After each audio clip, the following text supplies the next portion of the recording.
Hello, नमस्कार friends, मेरे प्रिय विद्यार्थियों। हम लोग हिंदी की क्लास कर रहे थे। तो हिंदी की क्लास में हमने पहले स्वर और व्यंजन ओवरऑल समझ लिया था। फिर उसके बाद हमने क्या किया था कि जो प्रश्न थे भाषा वाषा से, वो प्रश्न हमने पढ़ लिए थे। और अब हम आगे क्या पढ़ रहे हैं? स्वरों का वर्गीकरण। स्वरों का वर्गीकरण पढ़ेंगे हम। फिर हम पढ़ेंगे व्यंजनों का वर्गीकरण।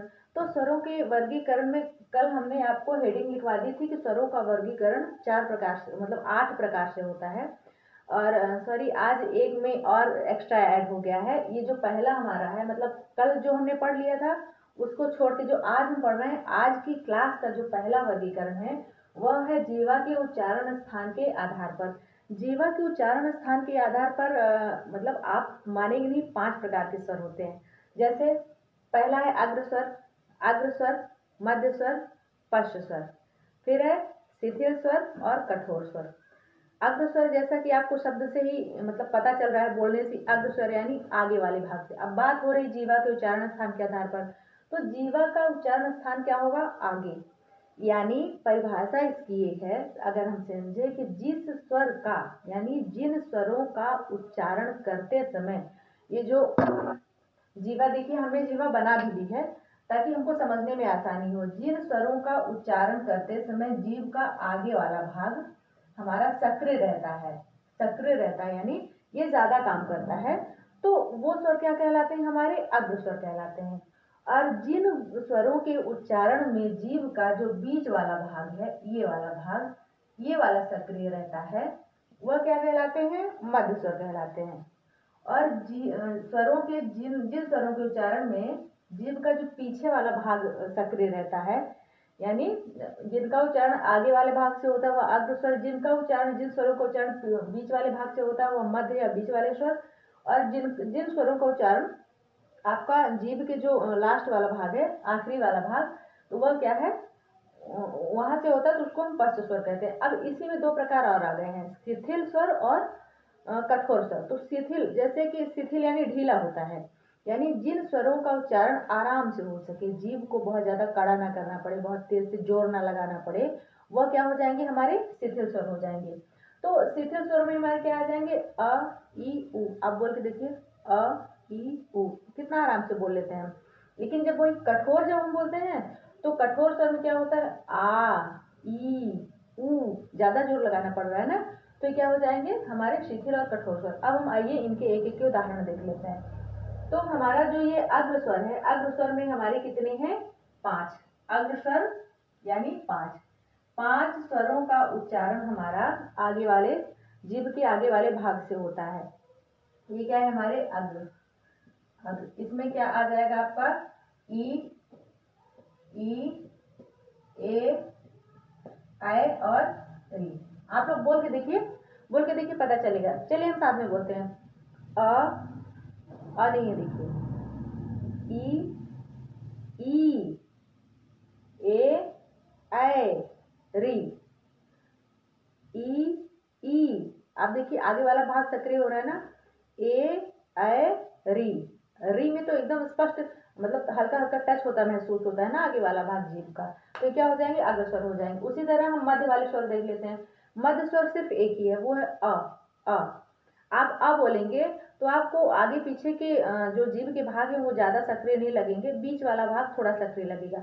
इसको प्रैक्टिकल करने के लिए आपको एकदम शांति से बैठ के जब आप बोलना शुरू करेंगे, तो आपको ध्यान लगाना होगा कि हमारी जीभ का कौन सा भाग सक्रिय हो रहा है, कौन सा नहीं हो रहा है, वो समझ आ जाएगा। तो हमारा जो मध्य स्वर है वह क्या है? केवल एक है।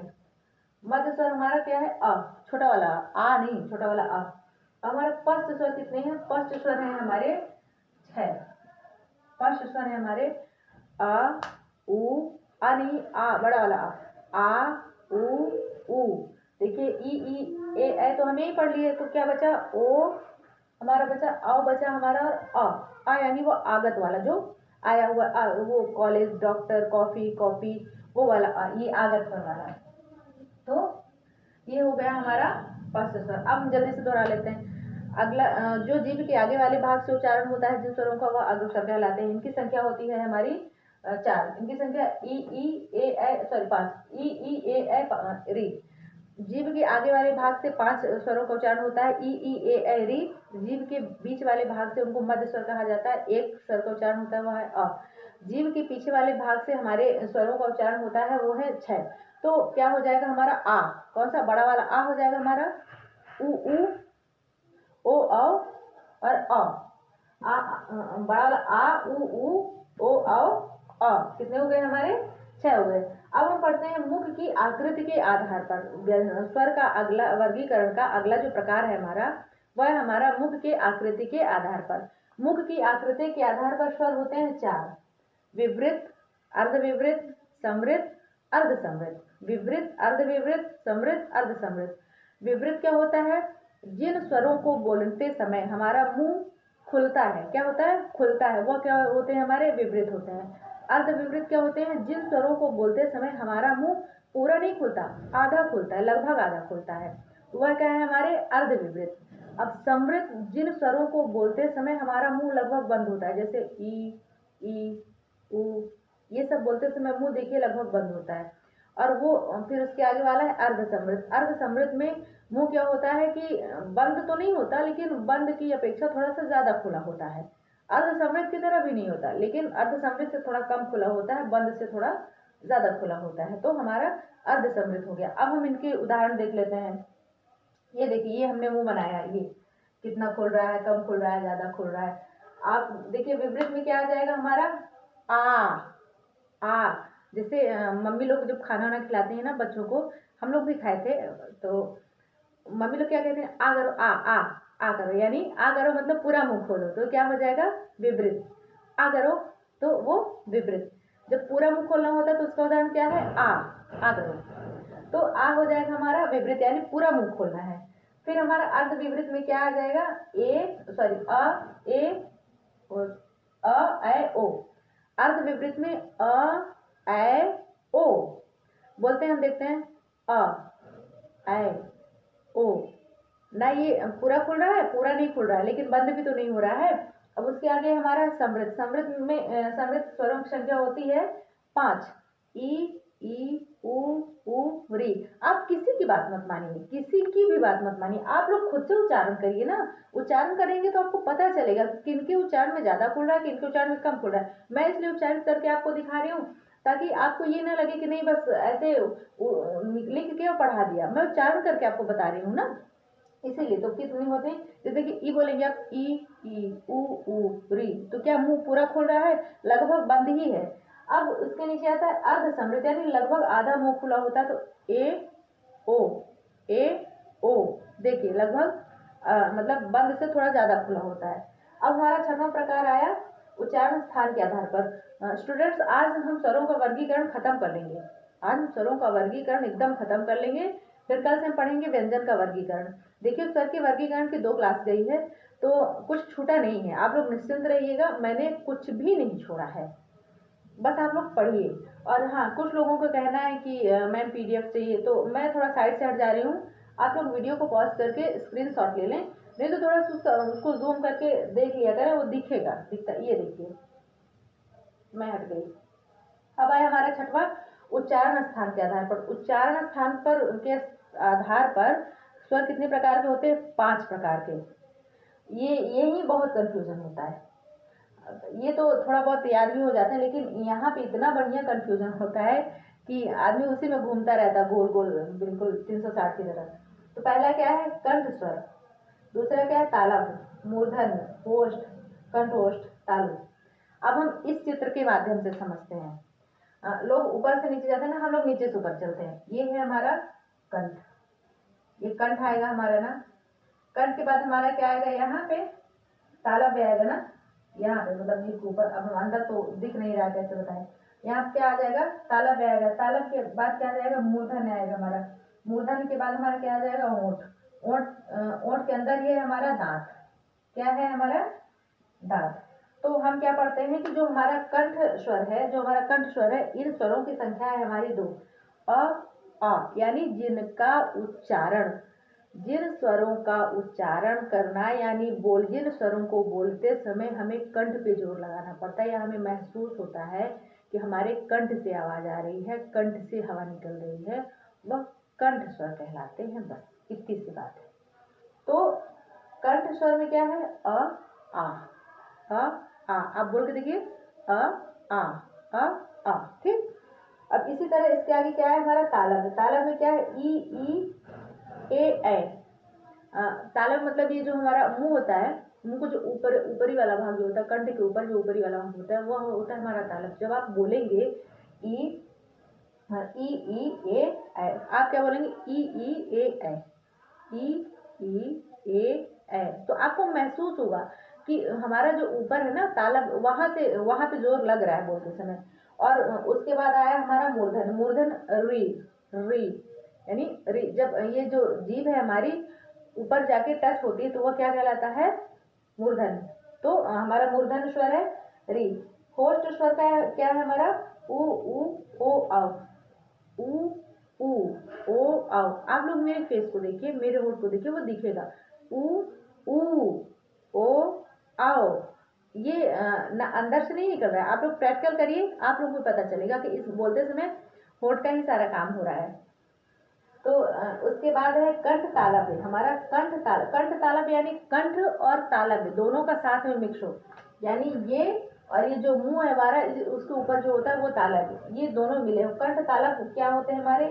ए आई कंठ तालव्य कैसे होते हैं? जो आ है हमारा, यह कैसा है? कंठ। ये देखिए हमने पढ़ा, आ हमारा कंठ है, ए का निर्माण होता है आ और ई से मिलकर, तो आ हमारा कंठ हो जाता है और ई हमारा, ये देखिए तालव्य में आता है। ये दोनों मिल गए तो हमारा आय बन गया। तो ये ए आय कैसे हो गए हमारे? कंठ तालव्य। उसी तरह आय होता है, आय आ और ए से मिलता है, तो आ हमारा कंठ है और आय हमारा तालव्य है। तो ए हमारा तालव्य है, तो आय का निर्माण आ ए से होता है, तो ये क्या हो जाएगा? ए आय कंठ तालव्य। उसके बाद आता है हमारा कंठोष्ठ। कौन सा आता है? कंठोष्ठ, यानी कंठ और ओष्ठ। अगर इसका हम और फैलाएं इस शब्द को, तो हमारा जो ये जो कंठ है और ये जो ओष्ठ है, जब इन दोनों के मिलने से, मिलने का ये नहीं कि होंठ जाके कंठ में लग जा रहा है, ऐसा नहीं हो रहा है। तो मतलब इन दोनों के जब जोर पड़ता है, इन दोनों पर जब जोर पड़ता है जिन स्वरों के उच्चारण से, वह क्या कहलाते हैं? हमारे कंठोष्ठ कहलाते हैं। तो ये क्या होता है? ओ आओ, ओ आओ। अब ये देखिए, ओ बोलते समय कंठ में भी जोर लग रहा है, महसूस करेंगे तो कंठ और होष्ठ दोनों में लग रहा है, कंठ और होष्ठ। और इसी का अगर हम विस्तारित करके देखें कैसे हो गया कंठोष्ठ, तो ये हो गया जो ओ है हमारा, ओ का निर्माण कैसे होता है? आ और ई से। कैसे? आ ई से। आ हमारा कैसा है? कंठ। ये देखिए, आ हमारा कंठ है और ई हमारा होष्ठ है। ये देखिए, ये कंठोष्ठ चल रहा है ना। ओ का निर्माण हमारा, ये जो कंठोष्ठ है जिसमें ओ है, ओ का निर्माण होता है आ और ऊ से। तो ओ आ है हमारा कंठ, कंठ स्वर है, और ऊ है हमारा क्या? ओष्ठ स्वर। ये देखिए ओष्ठ स्वर है। उसी तरह जो अ है उसका निर्माण होता है आ और ओ से। आ हमारा कंठ स्वर है, ओ हमारा ये होष्ठ स्वर है। तो इसलिए ये दोनों मिलकर क्या हो गए हमारे? कंठोष्ठ। अब हमारा जो अगला प्रकार है वह है प्रकृत स्वभाव नासिक के आधार पर। इसमें तो बड़ा कंफ्यूजन होता है, मतलब मोस्टली हिंदी पढ़ने के बाद भी इसमें इतना कंफ्यूजन रह जाता है। नासिक जो होता है अनुनासिक, उसी को सानुनासिक कहते हैं। एक होता है अनानुनासिक और निरानुनासिक। पहला प्रकार है अनुनासिक और सानुनासिक, यानी जिन मतलब ये चीजें होती है, ये दो बिंदियां होती है, चंद्र बिंदी और केवल बिंदी, इन्हीं को पढ़ रहे हैं हम। तो ये जो अनुनासिक और सानुनासिक है, ये वाला है, और ये जो निरानुनासिक है ये वाला है। तो जो सानुनासिक है, तो इसमें ये रहता है कि मुख और नाक दोनों के साथ हवा निकलती है। बोलते समय ऐसा लगता है कि दोनों पे जोर लग रहा है, दोनों से हम बोल रहे हैं। तो जैसे अब ये देखेंगे आप कि ये मान लीजिए क्या लिख दिया हमने? का लिख दिया। बहुत अच्छा समझा रहा हूँ मैं यहाँ पे, यहीं पे आप समझ लीजिएगा, नहीं तो बहुत दिक्कत होती है। इसको हमने लिख दिया ये, ठीक। और ये लिख दिया हमने एक का, ये लिख दिया, इसके ऊपर लिख दिया हमने ये। आप ये देखिए, ये जो चंद्र बिंदी है, चंद्र बिंदी में बिंदी के नीचे भी कुछ है साथ में ना, इसलिए सानुनासिक क्या हो जाएगा? ये साथ में कुछ है, बिंदी के साथ भी कोई है, तो वो क्या हो जाएगा? सानुनासिक। सानुनासिक यानी आपका मुंह के साथ साथ हवा कहाँ से निकलेगी? नाक से। यानी इसमें दो चीजें हैं, एक बिंदी है, एक चंद्रमा की तरह आधा आधा टुकड़ा है। तो इसको क्या कहेंगे, यानी जब हवा नाक और मुंह दोनों से निकले तो वो क्या, वहां पर उपयोग क्या होगा, चंद्र बिंदु। और जब केवल मुंह से हवा निकले तो क्या हो जाएगा, वो वहां पे ये हो जाएगा केवल बिंदु। जैसे इसका उदाहरण हम देखेंगे, सानुनासिक का उदाहरण हो जाएगा हमारा आंख। आप बोलिए आंख, आंख हो जाएगा ना। और इसका उदाहरण क्या हो जाएगा हमारा कॉलेज, नहीं नहीं चंद। इसी तरह होता है ना आगत, ये तो आगत पर पढ़ा दी है हमने इसमें। हाँ, जिसे जो सानुनासिक है इसका उदाहरण क्या होता है, इसको जब बोलेंगे आंख हो गया आंत, चांद क्या हो जाएगा, चांद। तो आप ये बोलेंगे बोलते समय मुंह से तो आप बोल रहे हैं लेकिन आपके नाक में भी जोर लग रहा है। और जब ये अंक की मात्रा निकालते समय, अंक का स्वर निकालते समय आपको इसकी ध्वनि निकालते समय नाक का उपयोग ना करना पड़े, वह क्या हो जाएगा हमारा निरानुनासिक, यानी यह अकेला है बिना किसी के साथ के, यानी एक जगह से आपको मतलब उच्चारण करना होगा। उसके आगे क्या आ जाएगा हमारा आगत स्वर। आगत स्वर यानी आगत स्वर बहुत सरल है, आ है ये आ, आगत लिखा है ना, इसी में से आप आ निकाल दीजिए और इसके ऊपर ये हटा लगा दीजिए, बस बिंदी नहीं लगाने, नहीं तो ये सानुनासिक हो जाएगा। तो ये क्या हो जाएगा आगत स्वर। यह अंग्रेजी भाषा से आया, इसी को ग्रहित स्वर भी कहा जाता है, इसी को विदेशी स्वर भी कहा जाता है। तो इस तरह से हमारा ये उपयोग कहाँ होता है, जैसे हम लिखते हैं कॉफी, कॉलेज, डॉक्टर, कॉपी, जहां से निकलता है आ ओ के बीच वाला जो अ निकलता है उससे क्या कहते हैं हम आगत स्वर कहते हैं। तो हमारा स्वरों का वर्गीकरण पूरा हुआ। और इसी प्रकार से हम क्या करेंगे कि व्यंजनों का भी वर्गीकरण पढ़ लेंगे। अब रिवीजन कराएं कि आप लोग कर लेंगे। इसके लिए जीवा के उच्चारण के स्थान के आधार पर 5 होते हैं। फिर होता है मुख की आकृति के आधार पर 4 होते हैं, उच्चारण के स्थान पर आधार पर 5 होते हैं और प्रकृति या स्वभाव के आधार पर 2 होते हैं, अनुनासिक, सानुनासिक, आगत स्वर और हाँ मतलब अनुनासिक, सानुनासिक, अनानुनासिक 2 हो जाते हैं और 8वां हो जाता है हमारा आगत स्वर। तो इस तरह आज हमारा स्वरों का वर्गीकरण खत्म हुआ। इसी तरह हम आगे व्यंजन का भी वर्गीकरण पढ़ेंगे। व्यंजन का वर्गीकरण पढ़ के हम देखेंगे आगे हमारा कौन सा चैप्टर आ रहा है। आप लोग निश्चिंत रहिए, जो मैं पढ़ा रही हूँ वो बहुत अच्छा कंटेंट है, उसमें कोई दो राय नहीं। हाँ, इसके लिए मैं क्षमा प्रार्थी हूँ कि मैं डिजिटल बोर्ड में नहीं पढ़ा पा रही हूँ, लेकिन जो पढ़ा रही हूँ वो चीज़ गलत नहीं है, ये मैं कह रही हूँ। तो आप लोग थोड़ा सहयोग करें। जितने लोग जुड़े हैं कम से कम वो लोग तो वीडियो को पूरा देखा करें और थोड़ा चैनल को भी शेयर करें ताकि लोग जानें। लोग जानेंगे नहीं तो पढ़ेंगे कैसे। और अब अपने चैनल में कुछ अदर चीज़ें तो जा नहीं रही हैं, शिक्षा ही तो जा रही है। शिक्षा को तो आगे बढ़ाना हम सबका कर्तव्य है। तो इसलिए आप लोग थोड़ा सा सहयोग करें। मैं आपको आपका कर्तव्य नहीं बता रही हूँ, लेकिन आपसे रिक्वेस्ट ज़रूर कर रही हूँ कि आप लोग थोड़ा सा सहयोग करें, लोगों को शेयर करें, लोगों को बताएं चैनल के बारे में ताकि लोग जुड़ें। तब तक के लिए अपना ख्याल रखें, बड़ों का सम्मान करें, छोटों को प्यार दें और अपना व्यक्तित्व इस प्रकार से विकसित करें कि सभी जीव आपके साथ सुरक्षित महसूस करें। धन्यवाद।